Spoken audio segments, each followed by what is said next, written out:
Continuing coverage of a fire in Norton that's ignited a new push for a tax levy. Issue 27 is on the November ballot, and the city's mayor says it's absolutely needed. Stephanie Ramirez joins us now with more details. Steph? That's right, Danita, and at this point, firefighters and officials say they're afraid not passing this levy could end in a death, especially after what happened last night. And what happened last night is something the mayor hopes will change voters' minds.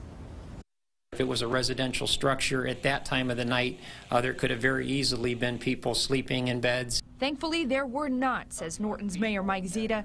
But the fire that destroyed this house of worship Wednesday night is reason enough for Zita and firefighters to now speak out in favor of Issue 27 on the November 6th ballot. It's a tax levy to support the fire department after the mayor says cuts forced the department to lose funds and operate understaffed. We ended up reducing the hours and closing the station at 10 o'clock. At around 11 o'clock Wednesday night when this fire began, there was no one at the station. The mayor says it took firefighters nearly 15 minutes to get to the scene. The result?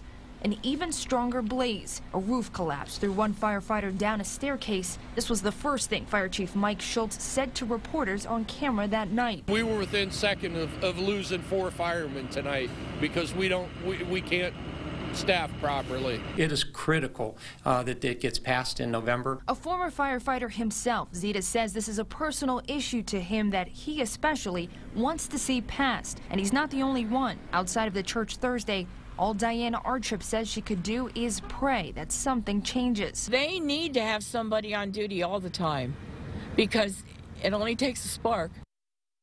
As the cost to voters to pass this levy would be about $78 extra a year on top of what they're already paying for fire and EMS. But if this does pass, the mayor says the 2 levies in place from 88 and 95 would be receded. It's been rejected twice in the past, so we'll just have to see what happens on November 6th.